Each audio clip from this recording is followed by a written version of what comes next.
বঙ্গীয় বাণিজ্য পরিষদ নিয়ে বললো। গত কয়েক বছর তৈরি হয়েছে, অনেকে যারা জানেন না তারা জেনে নিন। এটা হচ্ছে যে বাঙালি ব্যবসায়ী পুঁজিপতি, স্পেশালি যারা প্রোডাকশনে রয়েছে, তাদের একটা সংস্থা। আমরা অনেক কিছুতে বেঙ্গল চেম্বার অফ কমার্স শুনেছেন, Bengal national chamber of commerce, সব দখল হয়ে গেছে। কোনো এগুলোর মানে বাঙালি নেই, সব একটা করে ওই বেঙ্গল ক্লাব যেরকম বাঙালির না, ঠিক আছে, তেমনি এগুলো কোনো বাঙালির চেম্বার অফ কমার্স। এখানে ওপেন কোনো কথা বলতে পারবেন না। একজন বড়বাজারিয়া বা চোরারিয়া বা বাটপাড়িয়া বা গাঁটকাটিয়া ওখানে বসে থাকবে, ঠিক আছে, এটাই ওটার থেকে আলাদা। কিন্তু ওদের কিন্তু নিজেদের আছে, মানে ওদের কিন্তু নিজেদের আছে। একটা বাঙালি হয়ে এখানে একটা আছে হিন্দুস্তান ক্লাব বলে, অনেকে জিজ্ঞেস করে বাঙালি কি হিন্দুস্তানি নয়? প্রথম কথা নয়, ভেরি ক্লিয়ারলি। আপনি যে কেউ ঠাকুমাই যে ঠাকুমা আমি কি হিন্দুস্তানি, তারপরে ঠাকুমা অবাক হয়ে যায়, বলে কি রে ভাই, আমি তোর বাপকে জন্ম দিলাম, তোর বাপের থেকে তুই, তোর বাপের ঔরসে তুই জন্ম নিলে, আর তুই জিজ্ঞেস করছিস যে তুই হিন্দুস্তানি কি না? বাবা, আমরা তো সব বাঙালি। আর হিন্দুস্তানি মানে হচ্ছে, তুমি কাবুলিওয়ালা সিনেমা, এটা খুব ইন্টারেস্টিং, গল্পেও ছিল সিনেমাতেও ছিল। টিঙ্কু ঠাকুর যে সিনে রয়েছে, বলছে টিঙ্কু ঠাকুর মানে মেনি গিয়ে বলছে, বলে বাবা বাবা, রামলাল কিচ্ছু জানে না তাই না, ও কাককে বলে কৌয়া। তখন মেনির বাবা উত্তর দেয়, ও তো হিন্দুস্তানি তাই। ওকে, তার মানে হিন্দুস্তানিকে যে কাককে বলে কৌয়া।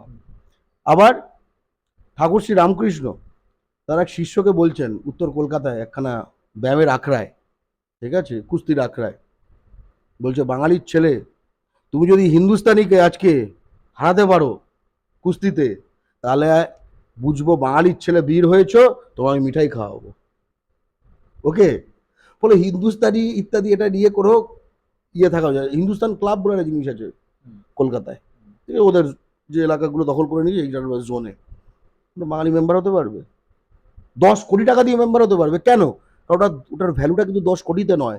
ওই যে নিজেদের মধ্যে ওপেন কথাটা বলছে, কিভাবে বাংলাকে আরো উদরস্থ করব। তো এর মধ্যে একটা কি করে বাঙালি বসে থাকে?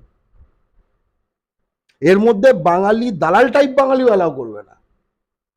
ওই যে আমি বাঙালির ঘরে জন্মালেও আমি একটা বিভীষণ মির্জাফর, এই যদি তারা একটা ইয়ে দেয় হলফনামা, তাহলেও অ্যালাউ করবে না। ট্রাস্ট, তাই না? বিশ্বাসঘাতককে কেউ তো ট্রাস্ট করে না। ফলে বঙ্গীয় এগুলো এগুলো আমার কথা, এগুলো বঙ্গীয় বাণিজ্য পরিষদের কথা। ফলে বাঙালি পুঁজিপতি ব্যবসায়ীদের নিজস্ব একটা পরিসর গড়ার একটা পিঠ থেকে যাচ্ছে তো দেওয়ালে। আমি বলছি, বন্দনা যাদব কে অনেকেই জানেন না, সে হচ্ছে আমাদের শিল্প সচিব, IAS। বাঙালি ব্যবসায়ীদের সঙ্গে কি অসহযোগিতা করে এবং কারা তার মানে কোন কোন পুঁজিপতিরা তার ক্লোজ, লজ্জার কথা, যেটা পশ্চিমবঙ্গে অভাবনীয়। তারপরে এই যে দেয়ালে পিঠ, এই ধরো করোনার সময় ধরো পশ্চিমবঙ্গ সরকারের প্রতিটি সাপ্লাই টেন্ডার তন্ত্র বাঙালির পাওয়া উচিত, আর কিছু না, আমি সব বাদ দিলাম, তাও না, তাও না, দেয়ালে পিঠ থেকে গেছে। এবার প্রশ্নটা হচ্ছে যে দেয়ালে পিঠ কিন্তু অন্যভাবে উঠে গেছিল, এটা পুঁজির প্রশ্ন যেরকম বললাম, এলাকাগতভাবে। গতকাল আমি নাম না দেখো, নামও করবো না, বুঝে যাবে তুমি। গতকাল চন্দননগরে একটা ফেসবুক গ্রুপে, চন্দননগর যারা আমাদের চন্দননগর বড় একখানা ফেসবুক গ্রুপ আছে, কয়েক লাখ মেম্বার আছে চন্দননগরে, যারা থাকে, যারা থাকতো, তারা বলছে যে কদিন আগে যে মিছিলটা হলো, এটা আমাদের ভয় পাইয়ে দিয়েছে। যে চন্দননগর একটা সংস্কৃতির শহর ছিল, রাইট? তাদের মধ্যে একজন বহিরাগত লিখে গেছে, বলে अब ये जुलूस जगद्धात्री पूजा से भी बड़ा होगा। এই মিছিল চন্দননগরে জগদ্ধাত্রী পুজোর থেকেও বড় হবে। অ্যাসল্টটা বুঝতে পারছো, আক্রমণটা বুঝতে পারছো? একই রকম আমরা শুনেছিলাম এই ভাটপাড়ার দিকে, সেটা এখন না, সেটা হচ্ছে এই গঙ্গা দূষণ করে না ওরা অর্গানাইজড ভাবে প্রতি বছর, সেই সময় বলছিল দুর্গা পূজা সেবি বাড়া। এই যে অ্যাটিটিউডটা ভেবে দেখো, কি আগ্রাসী অ্যাটিটিউডটা। আমি কিন্তু মুসলমানদের কথা বলছি না, আমি হিন্দুদের কথাই বলছি। আমি কোনো মহরম মিছিলের কথা বলছি না। দেখো আমি বললামও না, সকলে বুঝে গেলে, তুমিও বুঝে গেলে। আমি বলছি না তার কারণ তাহলে এটা কন্ট্রোভার্সিয়াল লাগবে, কিন্তু তো তুমিও বোঝো আমিও বুঝি, তাই না? একটা সময় ইয়ান ডানকান স্মিথ যে ছিল ব্রিটিশ টোরি পার্টির নেতা, যখন চ্যালেঞ্জ করছিল বোধহয়, মানে প্রাইম মিনিস্টারাল ক্যান্ডিডেট ছিল, কয়েকটা কথা সে কমিউনিকেট করতো মুখে বলে নয়, তার যে পোডিয়ামটা লেখা থাকতো তার সামনে একটা পোস্টার থাকতো, তাতে লেখা থাকতো are you thinking what I am thinking. ঠিক আছে, তুমি কি তাই ভাবছো যেটা আমি ভাবছি? বুঝতে পেরেছো তো? এই কমিউনিকেশন নিয়ে তোমার থাকা দরকার। অর্থাৎ এইসব এলাকায় জনবিন্যাস পাল্টে যাচ্ছে, জনপ্রতিনিধি পাল্টে যাচ্ছে, জনপ্রতিনিধি পাল্টে যাচ্ছে মানে জননীতি পাল্টে যাচ্ছে। নীতি কার জন্য? এই জন কথাটার মানেই পাল্টে যাচ্ছে সব। ভয়ঙ্কর। সেখানে বাঙালি মেয়েরা আনসেফ হয়ে যাচ্ছে, নো গো জোনস তৈরি হয়ে যাচ্ছে। বহিরাগতদের কেটিএম এর পেছনে বাঙালি মেয়ে, বাঙালি ছেলে ফ্যাল ফ্যাল করছে, রিল দেখে যাচ্ছে। এই ভয়ঙ্কর এই অবস্থাটা কলেজগুলোতে ফেস্টের দিনগুলো বাঙালি নারীর মাস মলেস্টেশনের দিন হয়ে যাচ্ছে বহিরাগতদের দ্বারা।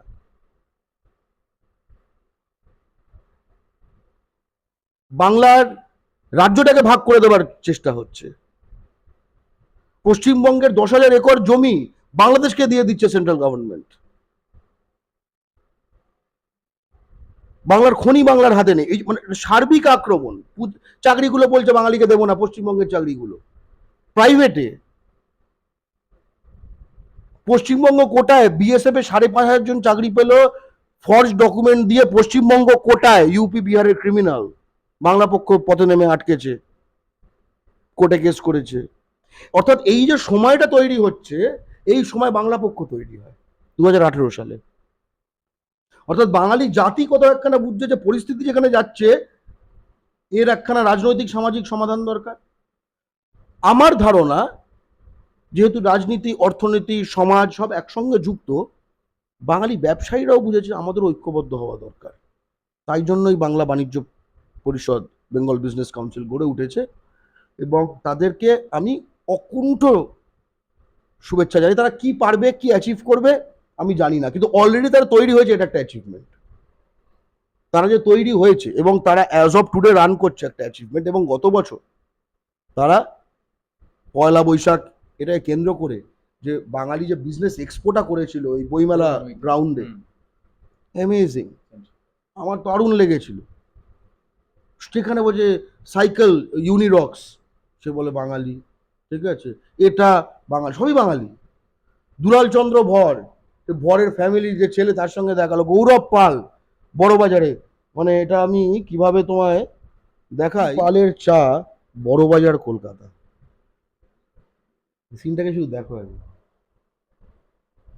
বাঙালি কিন্তু এই ব্র্যান্ড আছে, জি পালের চা, রাজাকাটরা, এই যে বাংলা ইংরেজি।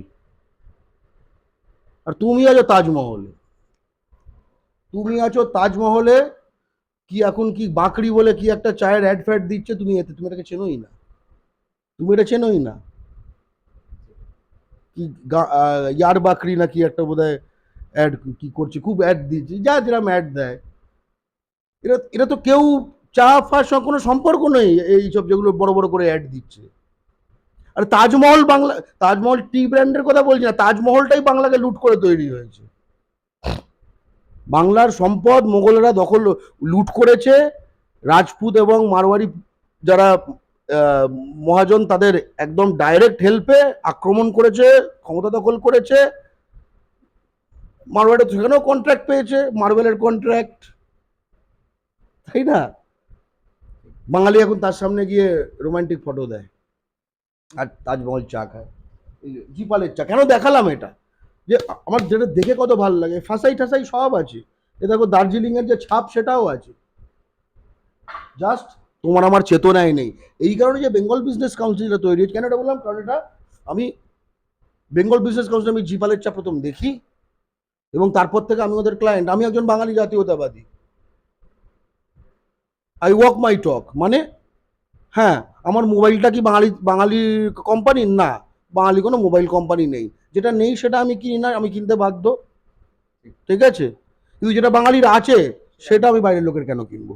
ভেরি সিম্পল, আমার নীতি একদম স্পষ্ট।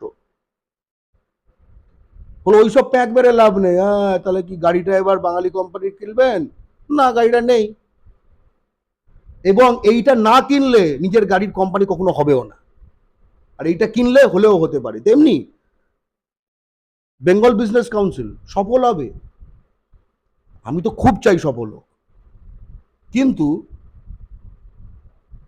যদি সফল হয় খুব ভালো হবে। সফল হওয়া মানে আরো মেম্বার বাড়া, বাংলার মার্কেট শেয়ার বাঙালি পুঁজিপতিদের হাতে আরো বেশি বেশি আসা, শুধু কলকাতা ভিত্তিক পুঁজিপতি নয়, ধরো চন্দননগরে মর্টন ঘি রয়েছে, তাদেরকে মানে বিভিন্ন জায়গায় লোকাল চ্যাপ্টার তৈরি করা। ঠিক আছে? আরে ভাই, কলকাতায় মারওয়াড়ি চেম্বার অফ কমার্স তৈরি হয়ে গেছিল 1930 না 10 সালে। তো চন্দননগরের বর্ধমানে বেঙ্গলি চেম্বার অফ কমার্স তৈরি করতে, এই যে দেখো, মানে কারুর কোনো কিন্তু বাদো নেই। তুমি আমতা আমতা 5 বার জাস্টিফাই করছো বাঙালি কেন, শুধু বাঙালি কেন, এসব কোনো জাস্টিফিকেশনের ব্যাপার নেই ভাই। একদম চালাও, এগিয়ে যাও।